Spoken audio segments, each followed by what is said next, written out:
সকাল বন্ধুরা, সবাই কেমন আছো? আশা করি সবাই ভালো আছো, আর আমিও ভালো আছি। তো আজকে দেখো মন্দিরে তোমাদেরকে ওয়েলকাম বলছি, কারণ আজকে পুজো দেবো মা বিপত্তারিণী, আর আমাদের পাশে শীতলী মায়ের পূজা হবে, ওখানেও যাবো আজকে বিকালে। তো মায়ের পুজো, বিপত্তারিণী মায়ের পুজো দিচ্ছি।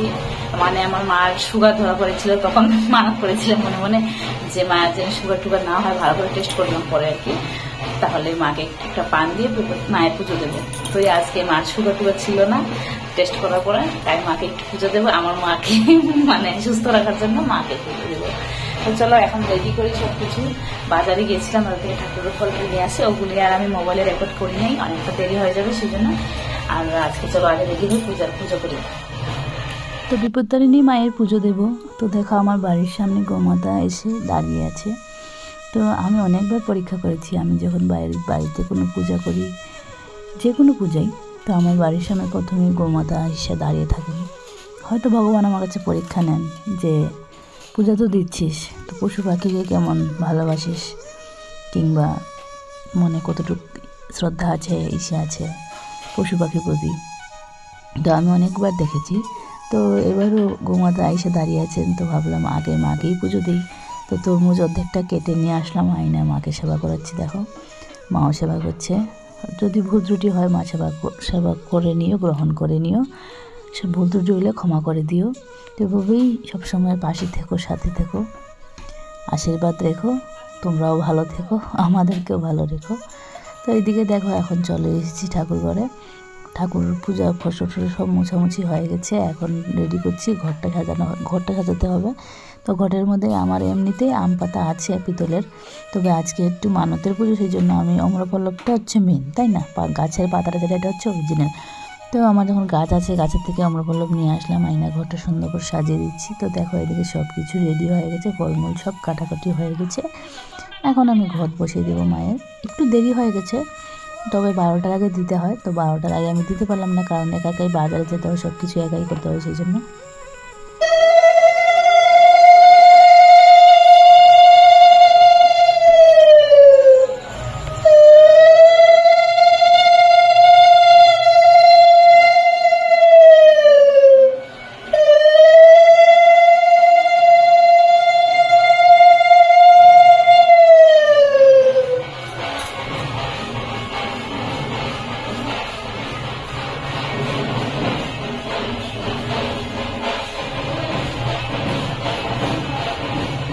তো দেখো বন্ধুরা, আমার পুজো হয়ে গেছে, মায়ের পুজো। জয় মা বিপত্তারিণী, বিপদহারিণী, বিপদনাশিনী, সব বিপদের হরণ করো মা তুমি। আমি পদে পদে বিপদে পড়েছি, তোমাকে স্মরণ করেছি, তুমি উদ্ধার করেছো। সত্যি মা, তুমি না থাকলে যে কী হতো। মা বিপত্তারিণী নাম তোমার, তুমি সব বিপদে আমাদের হেল্প করো, তুমি সবসময় আমাদের সাথে থাকো। জয় ভোলেনাথ, মহাদেব, জয় শিবশঙ্কর।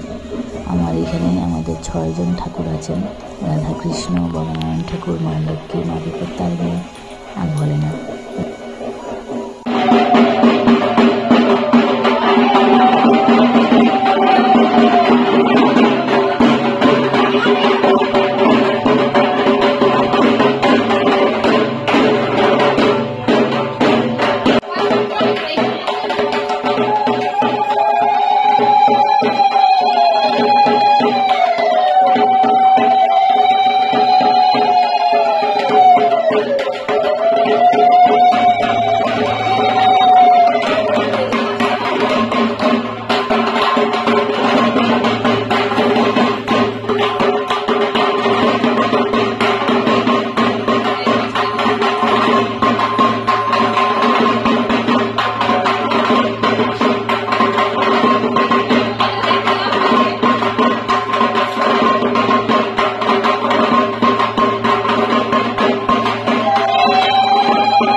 এদিকে দেখো শীতলী মায়ের পুজো হবে, তাই বাড়িতে আসছে কাকিমারা সিঁদুর নিতে, মানে এটা নিয়ম যেটা এমনি পুজো করতে হয়, তো সবাই চলে এসেছে। তো এদিকে দেখো মাও চলে এসেছেন।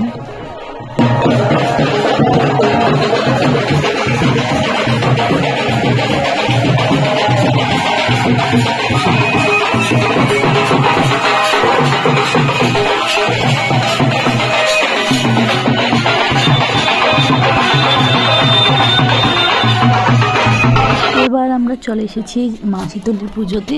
আয়েশা দেখো বাবু কি আনন্দ পাচ্ছে, এখানে মায়ের সামনে বসিয়ে দিয়েছি। মা আমার ছেলেটাকে সুস্থ করে তুলো তুমি। সহ্য হচ্ছে না, না তোমার চিলাই শুনি নাই না, যদি চিলাই বাবুকে রেডি করলাম, বাবু রেডি না করে নিয়ে আসবো, তোমরা বসো খাও। আর এদিকে দেখো সবাই মিলে প্রসাদ খাচ্ছে। প্রসাদ খাওয়ার জন্য হচ্ছে সবার আশা, সবাইকে এই বাড়িতে মানে কাকিমাদের বাড়িতে পুজো করলে সবাইকে এনভেল প্রসাদ খায়। লাস্ট ইয়ারও দেখেছি, লাস্ট ইয়ারে তো আমরা অনেক আনন্দ করেছিলাম, নাচ গান করেছিলাম। তো এবার আর পার্টনার পাইনি, এর জন্য হয় নাই। যাই হোক প্রসাদটা হচ্ছে মেন, প্রসাদটা খেলাম বাড়িতে, সবাই খুব আনন্দ করেছে ওরা।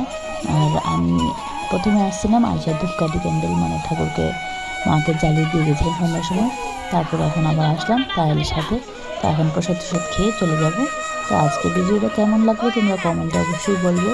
আর বন্ধুরা 2 বছর থেকে আমি ভিডিও ছাড়ছি, ব্লগ ভিডিও, কিন্তু কোনো ভিউজ আছে না, 100টার উপরে ভিউজ আসেই না, কিন্তু কি করব জানি না। যাই হোক তোমরা একটু গাইড করো, সাপোর্ট করো, পাশে থেকো। বাই।